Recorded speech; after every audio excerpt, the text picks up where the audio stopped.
Bonjour à tous, je m'appelle Émilie Nzali, diaconesse de l'église de Yahushua, sous l'onction apostolique d'Emmanuel Moté, apôtre, selon qu'il est écrit dans 1 Corinthiens 12, verset 28. Et Yahweh a établi dans l'église, premièrement des apôtres, secondement des prophètes, troisièmement des docteurs, ensuite ceux qui ont le don des miracles, puis ceux qui ont les dons de guérir, de secourir, de gouverner, de parler diverses langues. Amen. Je viens vous présenter une réflexion que le Saint-Esprit m'a inspirée, intitulée « Combattre Satan ». Pour ce faire, nous allons commencer par voir quel était le projet de notre Père Yahweh. Nous ne disons pas Dieu, qui est la traduction grecque du nom de leur divinité, donc le projet de notre Père Yahweh pour l'homme. Le projet de notre Père en créant l'homme au commencement est qu'il devienne comme son Fils qui est à son image, qu'il endosse la nature de la perfection qu'il lui a proposée en marchant dans la culture divine, selon le modèle qu'il lui a donné en Éden.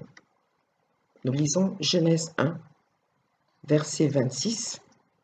Puis Yahweh dit, faisons l'homme à notre image, selon notre ressemblance, et qu'il domine sur les poissons de la mer, sur les oiseaux du ciel, sur le bétail, sur toute la terre et sur tous les reptiles qui rampent sur la terre. Yahweh créa l'homme à son image, il le créa à l'image de Yahweh. Il créa l'homme et la femme. Amen. En faisant donc endosser à l'homme cette culture qui le mène à la perfection, le but de notre Père est qu'il vive auprès de lui pour l'éternité, après avoir marché dans la culture divine et être demeuré dans ses voies, c'est-à-dire sa fréquence et ses activités, pour parvenir à la perfection de son Fils. Nous lisons Genèse 2, à partir du verset 15. L'Éternel Yahweh prit l'homme et le plaça dans le jardin d'Éden pour le cultiver et pour le garder. L'Éternel Yahweh donna cet ordre à l'homme. Tu pourras manger de tous les arbres du jardin, mais tu ne mangeras pas de l'arbre de la connaissance du bien et du mal, car le jour où tu en mangeras, tu mourras. Et l'homme s'est laissé tenter par le diable et a connu la mort sur toutes les générations qui se sont succédées jusqu'au temps présent. C'est pourquoi le projet de notre Père Yahweh aujourd'hui, dans la vérité présente, est que ceux qui sont devenus ses enfants, par la grâce du sacrifice de son Fils Yahushua, conformément à Romains 8, verset 29, car ce qu'il a connu d'avance, il les a aussi prédestinés à être semblables à l'image de son Fils, afin que son Fils fût le premier-né entre plusieurs frères. Amen. Donc, pour que ceux qu'il a connus d'avance parviennent à la stature parfaite de Christ, selon Éphésiens 4, à partir du verset 11, et il a donné les uns comme apôtres, les autres comme prophètes, les autres comme évangélistes, les autres comme pasteurs et docteurs, pour le perfectionnement des saints, en vue de l'œuvre du ministère et de l'édification du corps de Christ, jusqu'à ce que nous soyons tous parvenus à l'unité de la foi et de la connaissance du Fils de Yahweh, à l'état d'homme fait, à la mesure de la stature parfaite de Christ. Amen. Pour parvenir à la stature parfaite de Christ, le Seigneur, par les enseignements apostoliques que nous recevons dans son Église légale, selon Éphésiens 4, à partir du verset 11 que nous venons de lire, et 1 Corinthiens 12, à partir du verset 28, et Yahweh a établi dans l'Église, premièrement des apôtres, secondement des prophètes, troisièmement des docteurs, ensuite ceux qui ont le don des miracles, puis ceux qui ont les dons de guérir, de secourir, de gouverner, de parler diverses langues. Amen.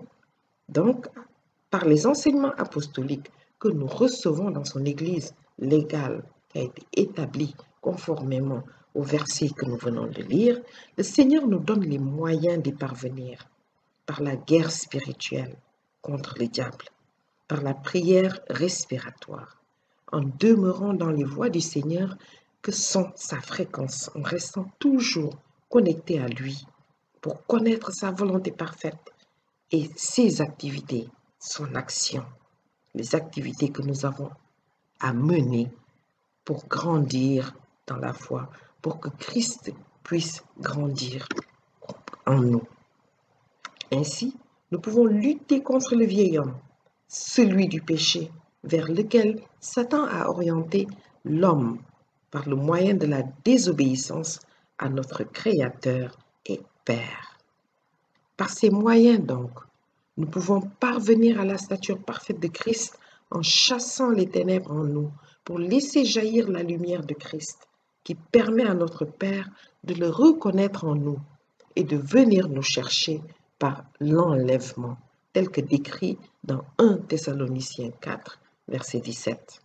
Ensuite, nous les vivants qui serons restés, nous serons tous ensemble enlevés avec eux sur des nuées à la rencontre du Seigneur dans les airs, et nous serons toujours avec le Seigneur. Amen. C'est pourquoi nous devons connaître la nature de Satan pour mieux le combattre et le vaincre. Nous voyons donc la nature de Satan.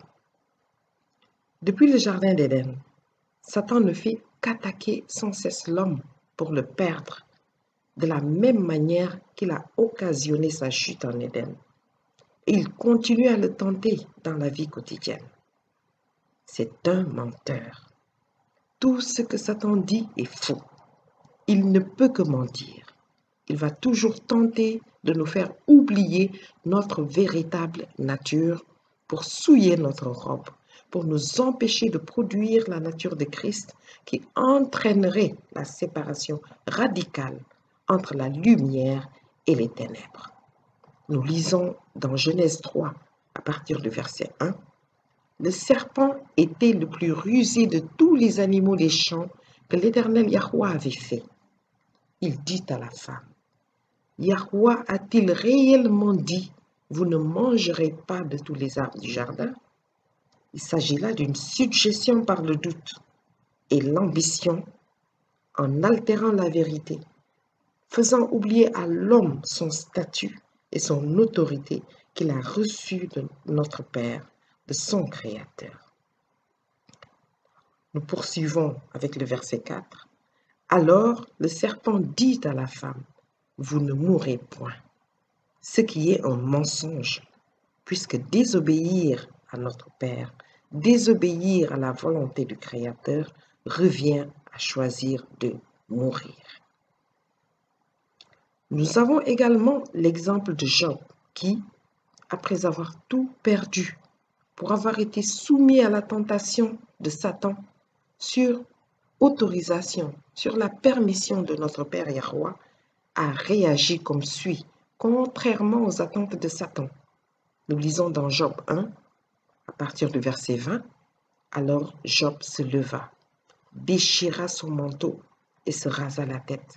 Puis se jetant par terre, il se prosterna et dit, « Je suis sorti nu du sein de ma mère, et nu je retournerai dans le sein de la terre. L'Éternel a donné, et l'Éternel a ôté, que le nom de l'Éternel soit béni. » Satan est un menteur, car jamais Job n'a maudit l'Éternel. Un autre exemple de la nature de Satan se trouve en Matthieu 4, à partir du verset 5. Le diable le transporta dans la ville sainte, le plaça sur le haut du temple et lui dit, « Si tu es le fils de Yahweh, jette-toi en bas, car il est écrit, il donnera des ordres à ses anges à ton sujet. Ils te porteront sur les mains de peur que ton pied ne heurte contre une pierre. » Même avec le Christ, le diable a tenté la suggestion, a tenté de faire oublier au Christ sa nature divine. S'il a tenté avec le Christ, ce n'est pas avec l'homme qu'il va lésiner sur les moyens. Comme il l'a fait avec le Christ, Satan cherche toujours à semer le doute chez l'homme pour le détourner de la vérité sur sa nature. C'est un tricheur. Nous poursuivons avec le verset 7. Yahushua lui dit, « Il est aussi écrit, tu ne tenteras point le Seigneur ton Dieu. » Le diable le transporta encore sur une montagne très élevée, lui montra tous les royaumes du monde et leur gloire, et lui dit, « Je te donnerai toutes ces choses si tu te prosternes et m'adores. » Seulement, Satan ne peut pas donner ce qui ne lui appartient pas. Il utilise un stratagème pour nous faire tomber sur la base du mensonge. Nous lisons dans Luc, à partir du verset 6, et il lui dit, « Je te donnerai toute cette puissance et la gloire de ces royaumes, car elle m'a été donnée, et je la donne à qui je veux. Si donc tu te prosternes devant moi, elle sera toute à toi. » Ici, nous voyons que Satan essaie toujours d'exploiter l'ignorance de l'homme pour mieux le tenter et le détourner des voies du Seigneur, c'est-à-dire de la fréquence et de son action, de ses activités. Car à aucun moment, le monde et ses richesses ne lui ont été donnés. Il a voulu les voler. C'est un menteur et un voleur. Après avoir trouvé, éclairci, mis dans la lumière la nature de Satan, nous allons voir maintenant comment le vaincre et l'amener à sa défaite. Pour vaincre Satan, par contre, notre Père à la chute de l'homme, quand il l'a chassé du jardin d'Éden, a permis le choc permanent avec Satan, entre Satan et l'homme, avec les ténèbres, pour permettre à l'homme de produire la lumière de Christ en lui. C'est la technologie de la guerre spirituelle qui a été ainsi enclenchée et scellée par notre Père depuis le jardin d'Éden pour que l'homme puisse combattre Satan et ainsi produire la lumière de Christ en lui en ayant le dessus sur Satan. Nous lisons dans Genèse 3, verset 15, « Je mettrai inimitié entre toi et la femme, entre ta postérité et sa postérité. Celle-ci t'écrasera la tête et tu lui blesseras le talon. » Amen. Il s'agit là d'un mécanisme de production de la lumière, c'est-à-dire Christ en nous à travers les attaques répétées de Satan que nous devons vaincre. Nous lisons dans 1 Pierre 5 au verset 8, « Soyez sobres, veillez. Votre adversaire le diable rôde comme un lion rugissant, cherchant qui il dévorera. » Amen. Les attaques du diable, les tribulations, les souffrances sont les moyens pour nous en lui écrasant la tête, parce que nous ne devons pas nous laisser tromper par ses ruses, ses suggestions et ses mensonges. Donc, en lui écrasant la tête, de produire et de faire grandir la lumière de Christ en nous, car il nous a dit lui-même, dans Jean 16 au verset 33, « Je vous ai dit ces choses afin que vous ayez la paix en moi. Vous aurez des tribulations dans le monde, mais prenez courage, j'ai vaincu le monde. » Amen. Par ces moyens donc, nous devons accepter de faire mourir le vieil homme qui marche dans la chair, notre ancienne personnalité, notre ancienne manière de faire, de vivre, de voir les choses. C'est la chair qui se laisse facilement tenter comme Adam et Ève en Éden. Nous devons donc la faire mourir pour laisser le Christ prendre toute la place en nous, décider, orienter et guider notre existence en toutes choses, parce que nous devons être à son image et à sa ressemblance. Et nous savons aussi qu'il a déjà vaincu le monde et ses convoitises. Nous acceptons donc, à l'invite du Christ et selon son modèle, d'immoler le vieil homme afin que la nature de Christ, la lumière que notre Père a semée en l'homme à la création, ressurgisse en nous et grandisse jusqu'à la mesure de la stature parfaite de Christ, que notre Père attend pour retirer la lumière que nous sommes devenus du milieu des ténèbres par l'enlèvement. Pour vaincre Satan et produire la lumière de Christ en nous, nous devons l'exposer dans toutes ses manifestations et le confronter par la parole du Seigneur selon le modèle de Christ que nous avons en Matthieu 4 au verset 10. Yahushua lui dit, « Retire-toi Satan, car il est écrit, tu adoreras le Seigneur ton El, et tu le serviras lui seul. » Alors le diable le laissa.